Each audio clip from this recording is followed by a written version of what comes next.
You're listening to Real with Coach Herb and B, a podcast that brings you community and culture with your host, Coach Herb and B. Hey, y'all. What's up? It's Coach Herb and Miss B, and Hey, always y'all. we're joined by Mr. Ben, and we have a special guest tonight, my main man, Grant Hill. Thanks for joining us, sir. Yes, thank you for joining us. It's been a minute since I saw you because, you're down in, what is that, Florida, down in Orlando, Florida, killing it down there, or people getting killed down there. Well, I don't know what's going on down there in Florida, man. You can get. First of all, I'm glad to be here, and I'm a little upset it's taking this long to get the invite to join you guys. But thank you for the invitation. And yes, I am here in Florida. Don't hold that against me. It's been incredibly crazy. Certainly, we're right now the amount of positive cases and the mortality rate, it's a little bit scary. So hopefully you guys are well and safe up there in Northern Virginia, back home and resting. Yeah, we're trying our best, man. We're trying our best, right? Social distancing, wearing the mask, correct. Washing your hands, gloves. The gloves, at the work. The face shield at gloves. work. Yep. They have us doing all kinds of stuff at work, man. So. Yeah. But we're trying. We're listening to what's his name? The medical guy. What's his name? Oh. Fauci. Fauci. Yeah, Fauci. We're listening Fauci. to him. We're not really listening to anybody else but Fauci, obviously, because if you listen to anybody else, this is not real. Yeah. The deaths don't mean anything. Those are fake numbers. Well, Herb, I always knew you were a smart man, and you just confirmed it right there. So I think yeah. I mean, hey. Your viewers. Like my mom always told me, if you want to stay safe, you listen to one person you trust, and I think Fauci is the one that I trust. Anybody else, not so much. Yeah. And my mama told me too, to wash my hands every time I came out of the bathroom. I don't know. I can't speak for everybody else, but that's what she told me, and I stuck with that for the rest of my life. It was ingrained in me. So Mama was a smart woman for sure. Yeah.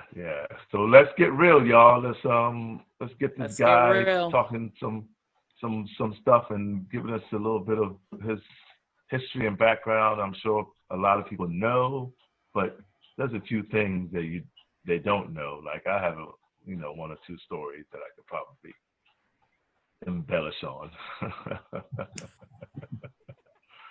All right, Ben, what you got for us? Great, thanks, Herb.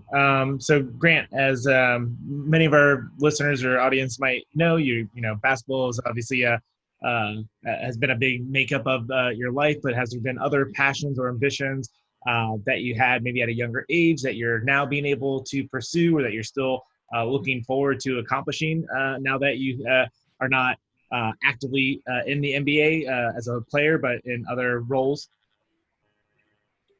Yeah, I think for me, obviously, basketball was a talent and a gift, I guess, that I excelled at a young age, and was on that path, on that trajectory to go from playing in high school to college, and then college to the NBA, and it consumes you. It occupies a great deal of your time, your attention, your focus. And I did play till I was 40, and upon retirement, it was really interesting. I mean, I've had an interesting 7 years since I retired. And I think one of the mistakes that I made early on, right when I retired, was after dedicating your life to your craft and your sport, now all these other interests that, for many years you put on the back burner, I pursued. And I kind of pursued them all at one time. And got to a point where, I kind of spread myself a little too thin, and trying to do everything. And so I've kind of come to realize that I don't have to try to accomplish everything, right now.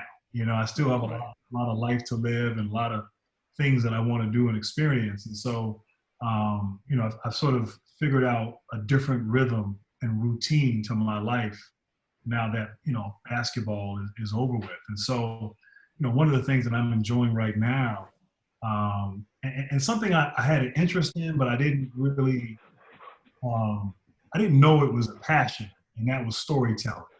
And so I've been involved in a number of projects. We have a documentary coming out soon called The Most Beautiful Thing. And it's about an inner city Chicago all black rowing team, which sounds crazy. Oh, wow. Yeah. What? Yeah. What?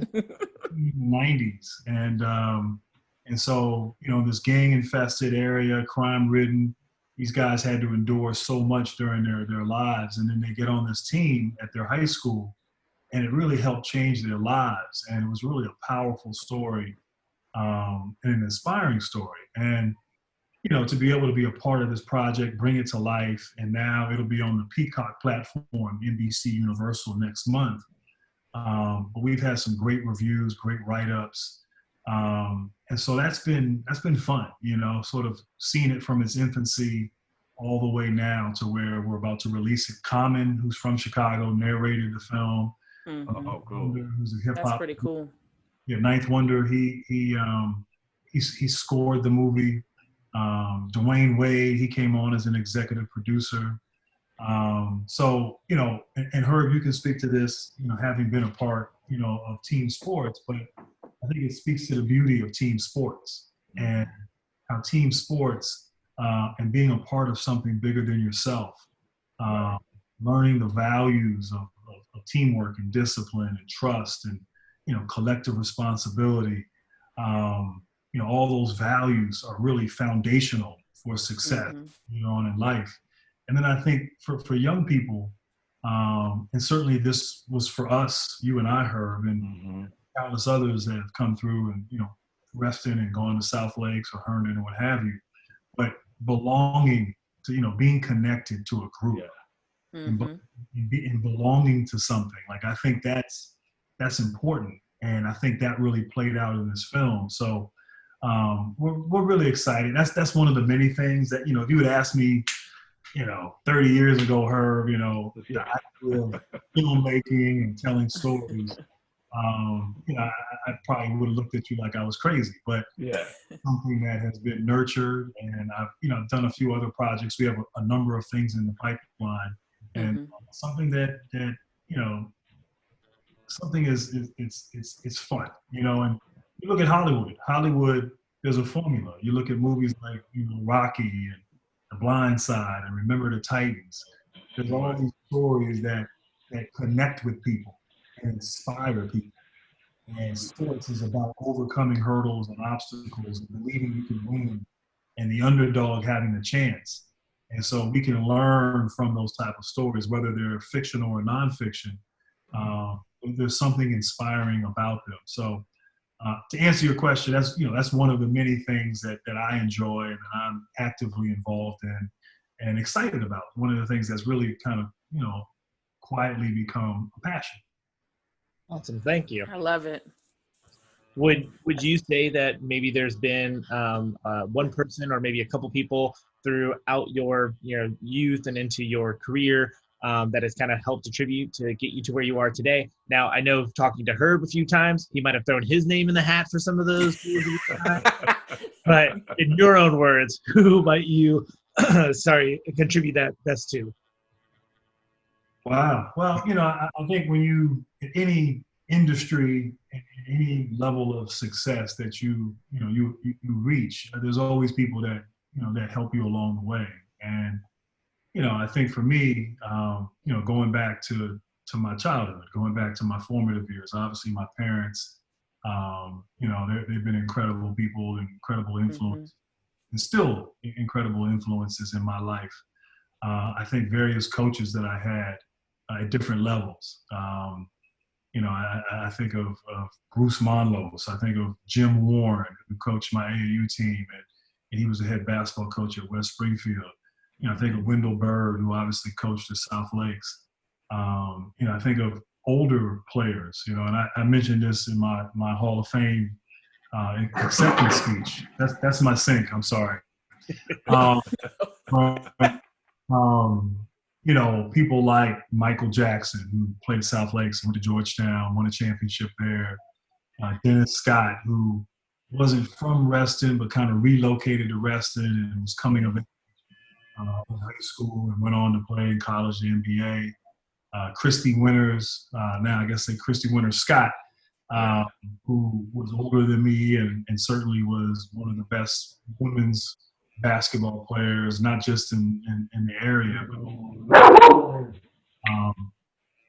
and then Jerome Scott, you know, and so you saw these people, they inspired you, you know, and you felt like, wow, they're excelling, they're playing at a high level.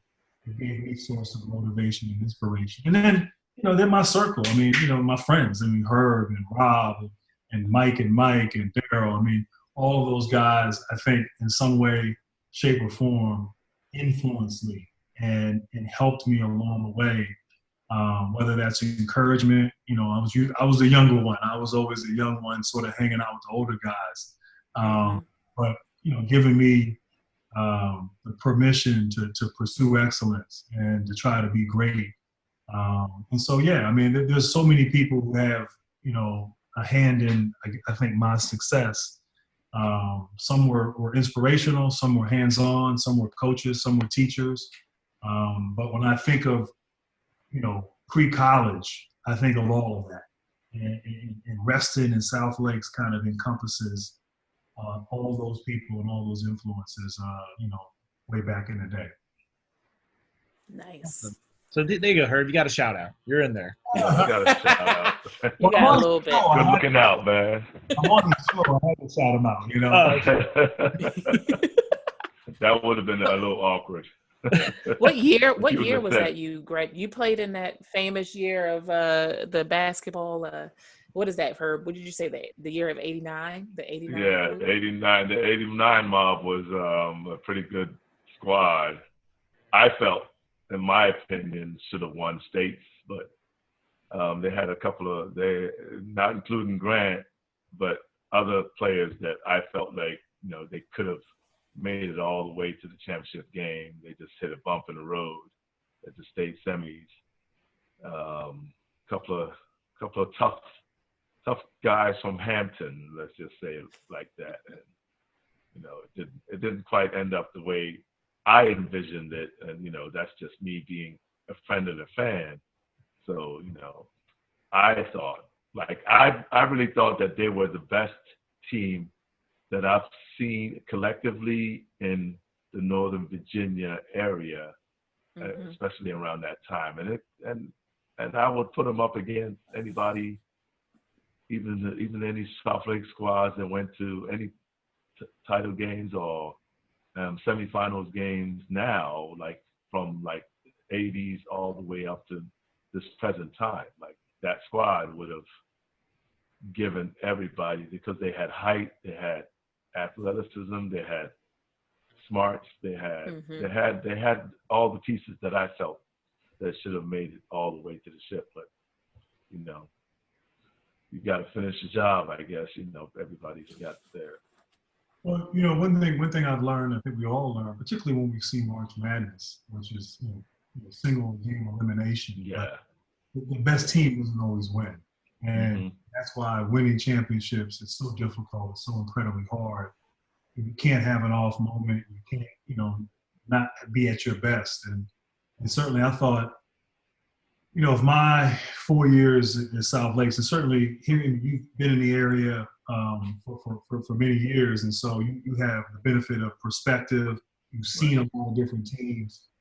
I certainly value your insight on that and appreciate that. I think my 4 years, that was probably the best. I thought my 90 team was talented. Yeah. But I think what differentiated us in '89 was we really kind of embodied what a team was. Right. We all got along. We all hung out together. Hung out. That's what I mean. It's like, it felt like a real, like a brotherhood. Yeah, like your brotherhood. Yeah. It was a real brotherhood. Ironically. Yeah. I mean, we would do things like, even before the season, we would go up to, you know, to the health club at Tyson's, and they would have fun up there. And you know, we would go up there with 5 guys, and we'd run our plays and trap and press and like, I mean, you know, and this is pickup basketball. Yeah. We were always together. We hung out, we socialized, you know, we did things, you know, in school, out of school. And so all of that to me really truly carried over onto the court. And it was really a selfless group. And I think everybody really played for one another, pulled for one another. I think from a scoring standpoint, like my numbers that year were down. Right. You know, I averaged 20 something a game as a sophomore. My numbers went down. I think I was like 18, 19 as a junior. Yeah. And but it was the collective group. We enjoyed one another. And you know, for me, one of the difficult parts, even though I had another year when those, you know, that year was over, but when we lost, it was sad because it was over, you know, and as a group, that core was never going to be together again. Yeah. You know, we of course kept friendships and maintained and all of that, but we would never like lace them up as a team again. And that was, you know, that was disappointing, but that was as close of a group and as close of a team that I've ever been on. You know, that 89 team, you know, Bob Robinson and Chucky Gibson, Mike Ellison, Mike Taylor, David Jones, Darnell Garnett. Yeah.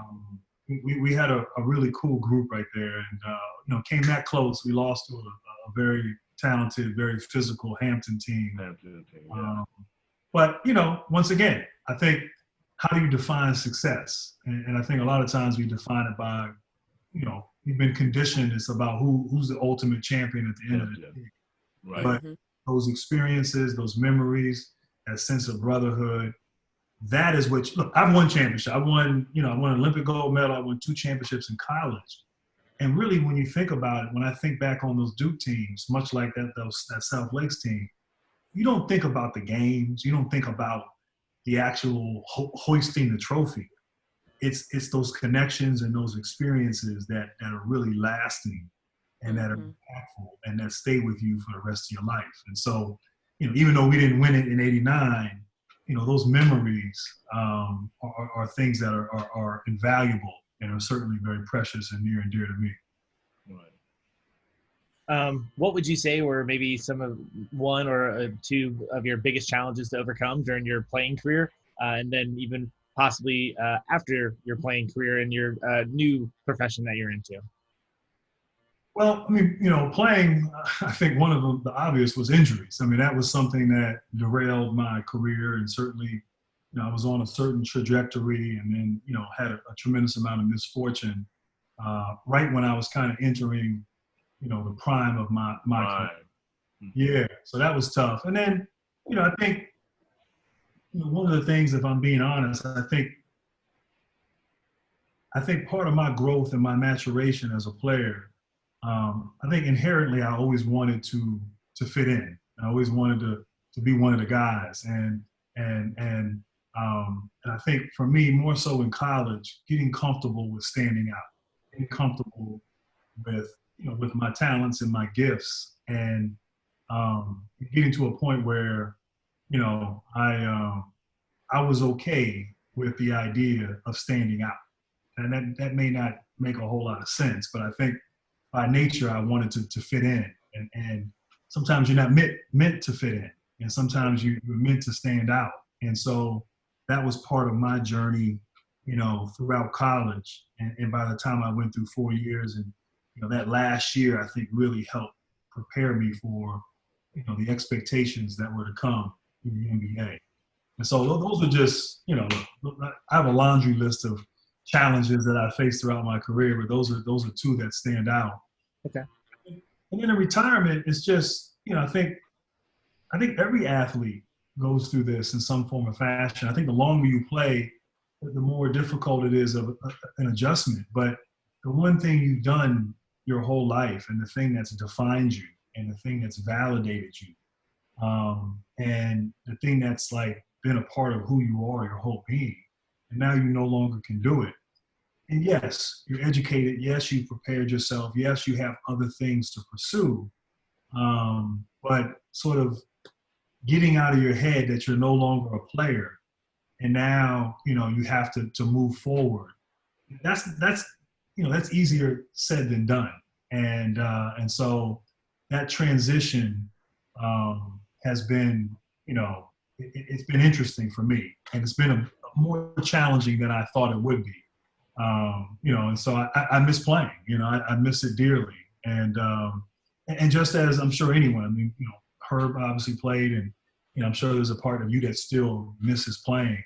And whatever level you end up playing or you stop playing, it's such a part of who you are. But at 40 years old, now you have to okay, now I got to figure out and do something totally different. And it was really funny, and my wife laughs at it all the time, but for 20 years you're in the NBA, and in the NBA you play at night. And so games, by the time you leave an arena, it's 10:30 at night. A lot of times you're traveling after the game. So I've seen Herb at, the Wizards games. He'd come watch me play or whatever. We see each other in the back after the game. And then I'm driving to Dulles with the team, and we're flying, to Orlando. And so you're not getting in until, 3 a.m. You got a game the next day. And so you're on this sort of rhythm where you're up at night, so you take naps during the day.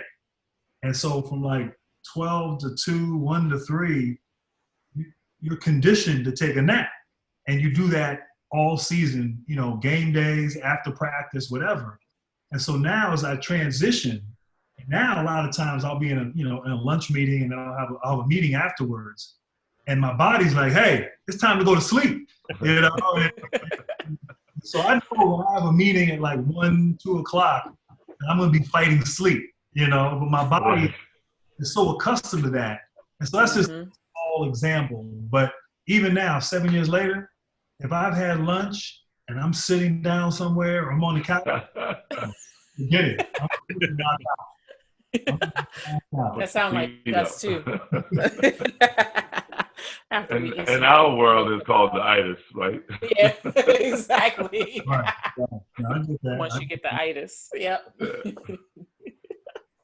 So one thing, Grant, while I was, doing some research to try and make sure that we have some, thoughtful questions, so our listeners can learn a lot about you, because, you've had an amazing, career in life so far outside of the NBA as well. One of the things that I kind of learned about while doing some research was about your art collection. Would you be able to kind of talk about your art collection and what you speak a little bit more specifically what it is and what you do with it?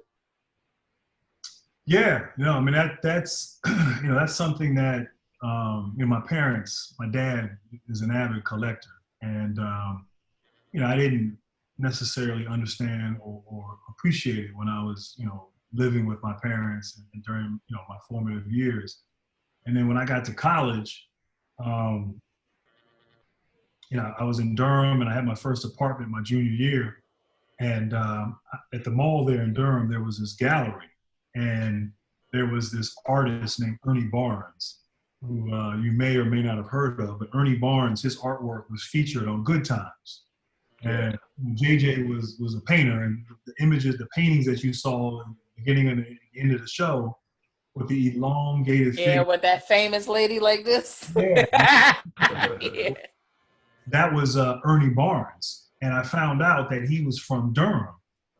And he also played in the NFL, but he became an artist. And there was this print, and it was called Duke Fast Break. And he was commissioned by the mayor of Durham back in the mid 80s to create this painting. So it had Johnny Dawkins in Cameron Indoor Stadium, against North Carolina, finger rolling, at the basket with the crowd and everything in that style of art. And so I bought it. I had a limited budget. It was like $20 for the print, and I got it framed and I put it up. And so that was my first piece. And then when I moved on to Detroit, and then my budget changed a bit, I started to inquire about a lot of the artists that my parents collect. And cool. And then I just really wanted to decorate the house like the house I grew up in. And so in a real short period of time, I amassed quite a collection. and we ended up having it go. We got it cataloged, so we created a book. We ended up having a tour. So over 2.5 years, it visited 7 different cities that had a kind of personal family connection. It was at the New Orleans Museum of Art, where my mom is from. It was at Morgan State University. Morgan. Where my dad, I have family who have just graduated from there. Multiple members. Yeah. My dad's from Baltimore. It was at the Dallas Museum of Art, where I was born. We had it in Houston at Texas Southern. My curator was from Houston. And so anyway, we had a few other cities and locations. And so, since then, that was in 03, 04, early 05. We just continued to collect, and we've put together a pretty important, pretty significant collection. And a lot of the initial early art was African-American art, sort of the masters. So a lot of the artists were already, had already passed away, and they were kind of pioneers in the world of Africa, in the genre of African-American art. And now I've started to transition to more contemporary African-American art. And what's interesting is that now it's like really hot to be Black, and Black art prices have gone through the roof now. And so now, not that you buy art for this reason. You want to buy art that's good art. You want to buy art that maintains its value. But as you go through and appraise your art, value has really jumped through the hoops. And so it's actually been one of my better investments. Not that I bought for that reason. So, but we love it. We have too much art. My wife's always like, no more art. We're not buying anymore. And I keep buying more. And so that's a source of contention at home. But that's another to your question earlier. That was not something when I was in school that I necessarily thought I didn't understand it. I thought it was silly. Yeah. Through the years, that's become a real passion of mine, to be able to support Black and listen to tremendous Black artists out there. So are you still collecting now? Or is it kind of slowed down a little bit because? Yeah, you know what? Yes. I mean, I'm still collecting. Don't tell my wife. Yeah. I mean, there's great art out there, and particularly a lot of great contemporary art. Artists who are our age, who had a different set of experiences than folks back in the 40s and 50s. And so a lot of their art represents current, present day, but also it's more relatable in a sense because, we've gone through the same sort of similar experience. Anyway, yeah. So basically, some of them are sitting in that room we went and sat in, and you were like, look at this, look at this. Remember that room that it was like kind of your office, but it had like everything in there. Some of them, a majority. I mean, I did show you my little office, and there was a lot kind of on the floor and kind of. Yeah. But most of the art we have in storage, and we're trying to figure out. We may do another, tour exhibit because great art is meant to be seen, not put in some climate-controlled storage facility. And so we're figuring out sort of what to do with it. Maybe do some temporary loans to some museums, but anyway, it's been a fun hobby and passion of ours. That's pretty cool. It'll be kind of awkward, but also great at the same time because when we do get out of all this craziness, it would actually be awesome if you guys pick maybe 2-3 art that you would be able to have maybe sent to the YMCA of Reston. I was thinking that too. Gala. We have our gallery and our gala and all of that. Because we have a gallery now. You haven't been there in a while, Grant, but like our gym got split in half, the basketball court, and so now there's a kind of a waiting area, kind of loungy area that we have downstairs that already have set up for art to have like a gallery in there. It's like maybe 5-6 It's about I believe I had him put up about 7 or 8 different areas where, well, it's one long wall, right? But you can Yeah. put up multiple paintings and even hang them up above each other. So we can take maybe like, I don't know, 10 to 12 paintings, I feel like, along that area and display them, or Look at y'all a negotiating. smaller amount. Look at y'all negotiating on behalf of the wild. We're trying to. It's been a while. Raise some money. They took the gym out, and is it more like a multi-purpose room, or is it a gallery that you've incorporated? It's like it's a big multi-purpose room. Yeah. They have a kids area where you can go and like do STEM or go on the computer, or, you know, just a different type of area for kids that are above, I believe, and Ben could correct me, but at least above the age of 6 or 7.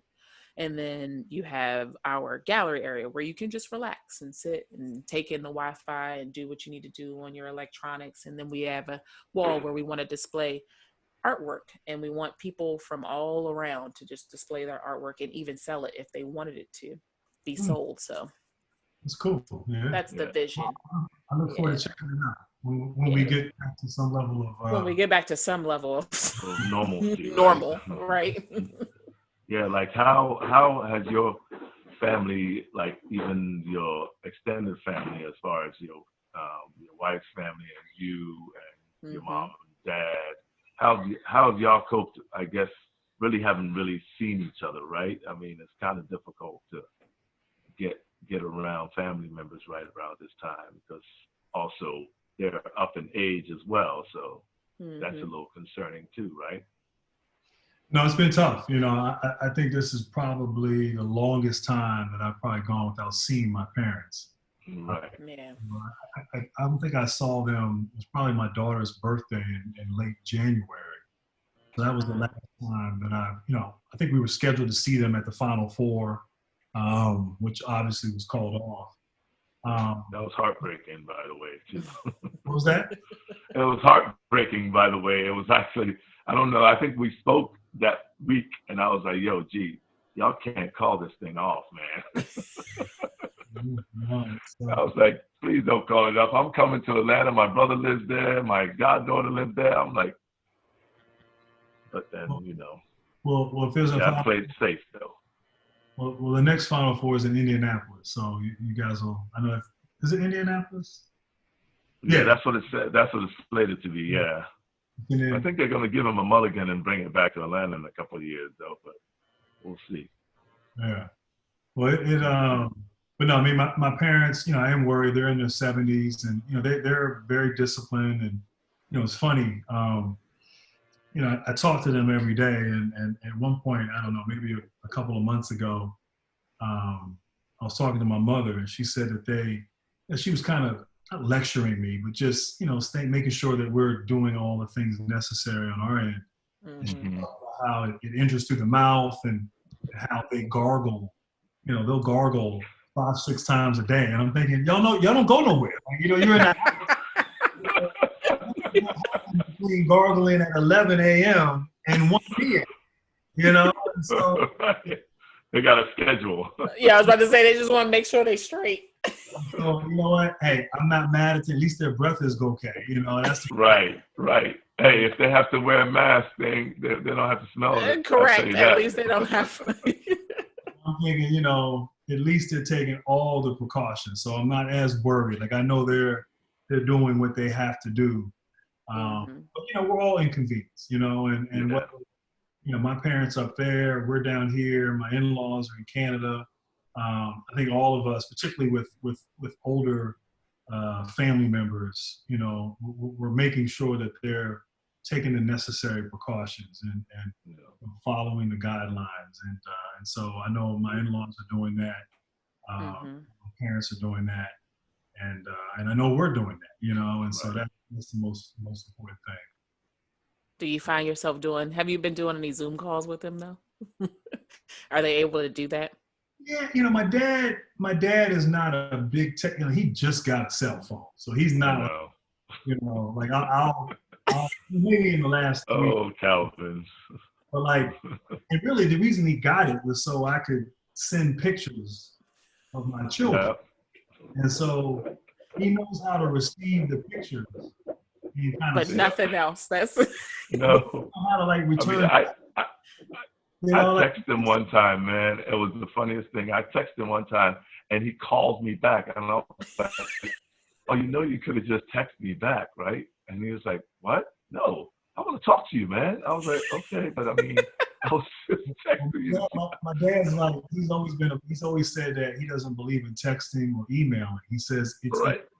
It's eternal and it's evidence.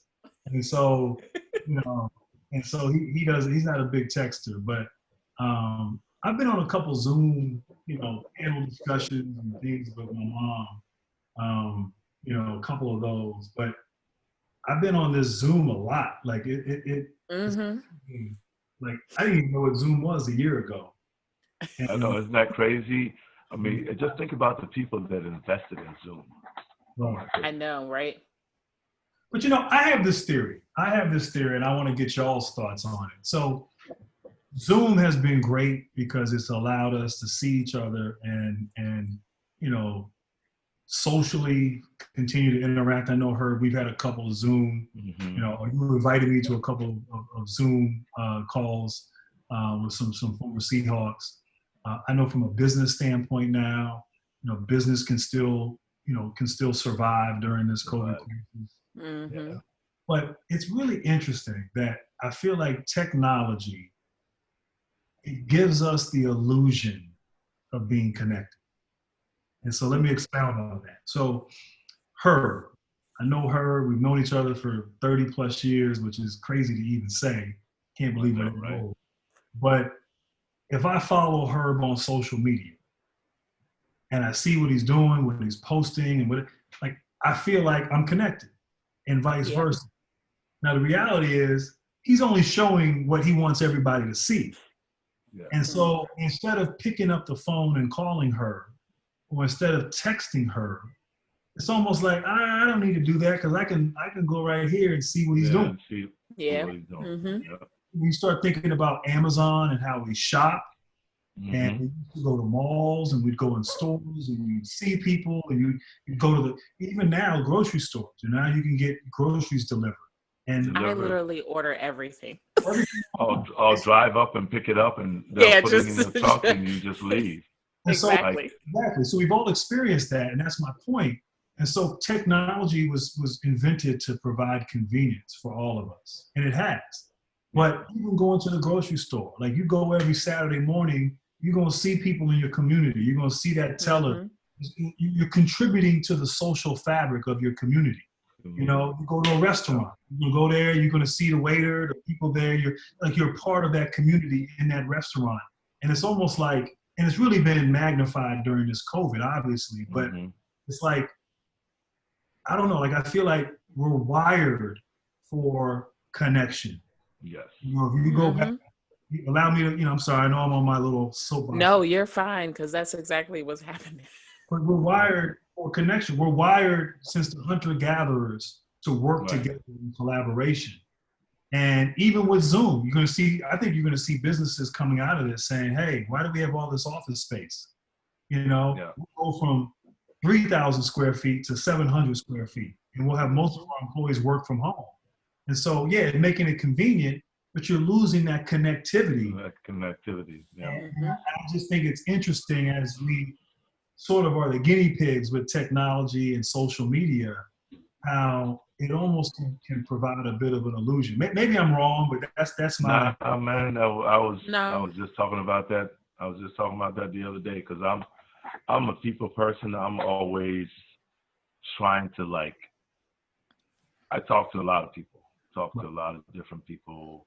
I don't care what you are, what you're about. It's just the conversation is actually the part that I'm like, the connection, like face to face, talking to a person on the phone or just anything.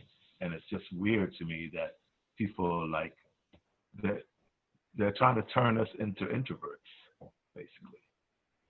That's what's going to happen. It's like you're not going to be able to, look somebody in the eye and be like, look, man, how's everything going? So it's a little bit interesting how times might change, not for the good, I don't think, in my opinion anyway. But I mean, that's how we got like started. That's why, that's why I go to, like, sporting events. Even after my son graduated from South Lakes a couple of years ago, I still went to football games, even though he didn't play anymore, because it felt like, I was connected. I was still, and I knew a couple of kids that played with him, so went to see them play and chit chat with their family, and kind of a gathering, and then I became kind of like the elder statesman guy that was just there. Oh, Herb's there, yeah. Okay, Herb's gonna be at the game, or vice versa, but. I felt like that's the social part of it, There's probably something edifying about for you to go and be a part of it, right. and I think we desire that, we crave that, and I think that's perfectly normal. And you're right. I almost feel like, we're older, so we have perspective, and we I like to say, so when I thought I had a little bit more swagger when I was in college, and you go to a party or you go to a different campus and you might meet a young lady, you had to talk to them. You had to, you had to go up and interact, and you pick up on body language and the social cues, and you be, what I'm saying, and that comes from doing it. It comes from engaging with people. And I used to joke that I would if I gave a young lady my number, we exchanged numbers, I'd give her a quarter. And, the joke was, I'm going to get one call, you know what I'm saying? And she looked really good, I give her 2 quarters. And so anyway, but I digress. But I feel like kids today, you have children, I have children, and I worry that, not so much from the dating standpoint, but just the ability to interact. And everything is done, here. And everything, and so much of life to me is what you're saying, interacting, selling yourself, being able to communicate, picking up on social cues from colleagues, from your boss, those that go see. All of that is important, and I just feel like it's almost stunning these young people's development, because that's all they know. Yeah, all the benefit that we have, where we had a time. I remember when I was the remote control. You know what I'm saying? Right. You know what I'm saying? Like, I was the remote, and now it's just very different than what the experience that we had coming up. And it'll be interesting to see, down the road over time, what kind of impact that has on this young generation. Yeah. All right, Mr. Ben, how are you doing, man? You all right back there? Yeah, doing well. It's great to hear the discussion. I like you talking about different aspects and getting to and hear different things. I was going to actually ask Grant if we talked about collections earlier, and another aspect that a lot of people probably know, but if they don't, you've racked up a few awards or a few accolades throughout your career and things like that, and I was kind of curious, is there one in particular that really means a lot to you, and would you be able to kind of explain why it means so much? Yeah, honestly, I never was a huge fan of like individual awards, particularly as it relates to a team sport. I feel like the ultimate award is winning a championship and winning together as a group. But, I think to answer your question, probably the Hall of Fame. And in 2018, I was enshrined, into the Naismith Basketball Hall of Fame. And that's one of those things where it's never really something that's like a goal. It's almost like one of those things when you're playing, you think of as like for old people, it's like down the road, and, it's never really on your radar. And so once it's over with, and I even thought like I didn't really need it to validate my career, or, because I had a weird career with the injuries and so on and so forth. But, that call, that announcement, that experience, Herb, you were up there.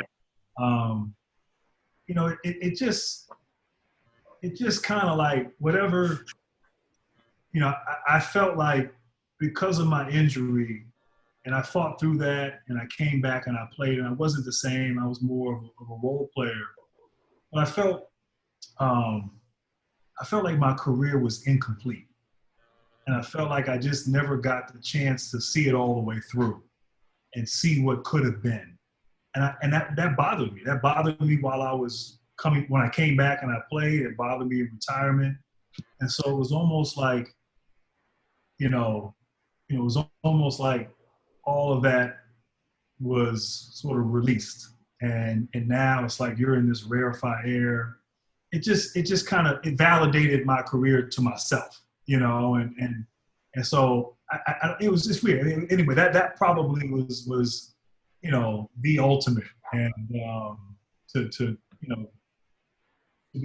be enshrined into the Hall of Fame. That was something that really touched me. Awesome, thank you. Yeah, man. Love it. So every night, every podcast, here we go, every night, Lord Jesus. Every podcast we have, it felt like every night. Yeah, right. We like to highlight small businesses. And so our small business of tonight will be Contour Nail Bar. I'm going to do this because I am personally in love with her nails that she puts out there. And during quarantine, she has progressed her business from being super small to actually being featured in the Washington Post and doing interviews and such. So I wanted to highlight her. And I wanted to make sure that, of course, I'm going to put her information right here at the bottom, her website, and put all of her information out there to market her on our social media. But Contour Nail Bar is the website. And she has so many different beautiful nails. She's based, I believe, in the DMV area, which mainly means DC, because I know for sure she ain't in Reston. So. Right. Right. And of course I'm going to put a beautiful picture of her nails that she puts out there, and they are press-ons. And so, yes, Contour Nail Bar. Contour Nail Bar. Yes. That's awesome. You guys spotlight, small businesses, and that's, got to be incredibly challenging during this time of uncertainty, and to be able to navigate all of that, and as you said, grow her business. Yeah. And really thrive during, this time of uncertainty. I think her, her product, and her her product. Yeah. What she can deliver. And so that's a credit to her. And then lastly, when did it become DMV? I know, right? It's been DMV. It's been that way for a while. 30 years ago, it was just, when I would go play ball in the city, or, and I'd say I'm from Virginia, it was always like, oh, you from Virginia? You from Alexandria? And I'm like, yeah, like where that at? It was almost like people didn't accept Reston in Northern Virginia as part of the metropolitan area. Right. They coined this phrase DMV, and it's just stuck. It's there. It works. You know what I'm saying? Yeah. It validates everybody. So yes, it does. Yeah. When did that become the thing? I know I've been using it. Yeah. Radio announcers started calling it DMV, and I think it stuck with like. Wale had that big song where he called. He did. Yeah. That's a big. He one. did.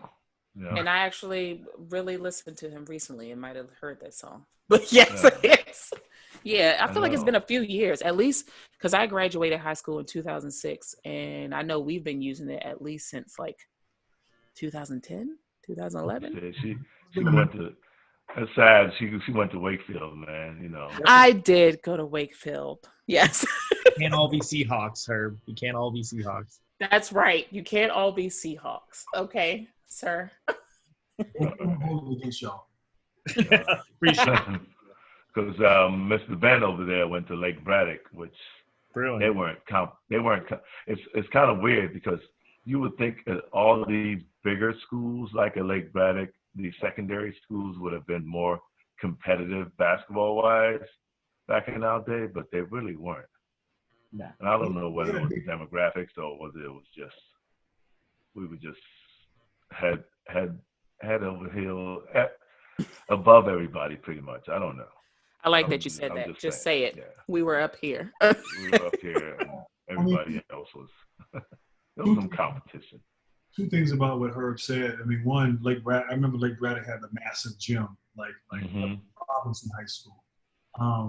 But it was interesting. We've been on some group texts, Herb and I, but like the amount of talent, basketball talent, that was in Reston and really in South Reston, because North Reston went to Herndon. I don't know if that's still the case or not. It's still a thing. Yeah. It's still a thing. Yeah, but like to think about like, all the really talented players, the talent pool. And you and I know, at least during our time, like there were really good players who never played varsity ball. You know, there were guys in my class who I know, you know, for whatever reason, you know, happened. But, you know, it was just interesting that you had all this basketball talent in this small, you know, suburban town. And, and for a period of years. I mean, it wasn't just 3-4 year period. It was 25 years, maybe longer. Right. Really good players, you know. I mean, think about it. Like the South Lakes, even though they never won states, they had a run of 7 straight years of winning the region. So that means you beat pretty much everybody in the Northern Virginia area to get to that. I mean, I know it's one and done, but it's still, you know, playing all those teams. You played different ones pretty much every year, and you would win the whole region to go to states. Yes, they didn't win states, but they went further than most of the teams in the area for 7 straight years, which is unheard of nowadays. That's huge. You know? Correct. Yeah. So, I didn't even know that. I mean, I didn't understand that. That's incredible. That's dominant. You know. You know. So it's just like, you know, the Washington football team, you know, haven't made. Are you a fan? Playoffs. We talk about them an awful lot. Are you a fan? It looks like we need to change your shirt, man. Yeah. The Washington. I just like to say it now. The Washington football team. I mean, your audience is the DMV, man. Like, I don't know if that's good marketing to have a cowboy. I'm with you, man. Actually, I was about to say, actually, you know what? There are a lot of Cowboys fans here compared to Redskins fans, and they will come out of the woodworks when you start talking about something, and you have no idea that they were Cowboys fans, but all of a sudden they pull out all of their gear, hats, everything, to talk to you about everything.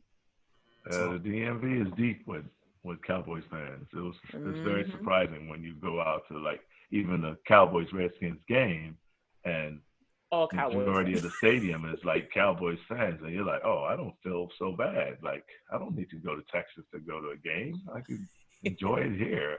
So, you know, I'll be honest with y'all. I mean, not until all this stuff happened recently, the news with the Washington football team. I didn't even realize Washington still had a football. I didn't realize they had Lord. I thought maybe relocated to another city or something. Remember the Baltimore Colts left to Indianapolis years ago? Right. Yes. Right. I kind of thought, I didn't know Washington still had football. I was kind of surprised, to be honest with you. Yeah, until they came in the news, right?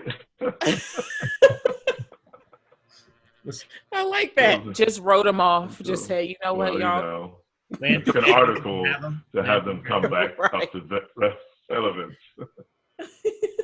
Oh man, appreciate you coming on, G. Yes.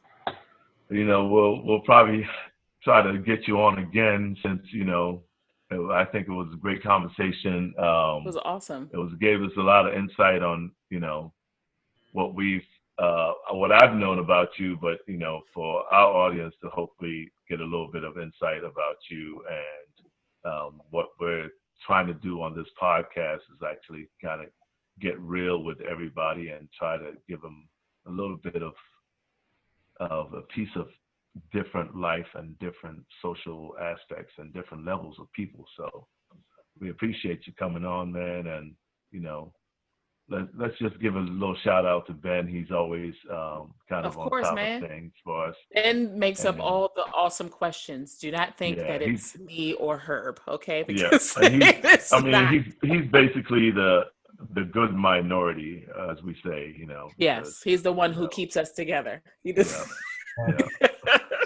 Otherwise, we fall apart. Yeah. I appreciate you guys having me on, and congratulations with the podcast. I know that's thank you, sir. Thank you. Good luck, and I'll come back whenever you guys invite me. All right, yes, brother. we appreciate it. You, thank man. you. All right. Yeah, man. Tell everybody I said hi. You know.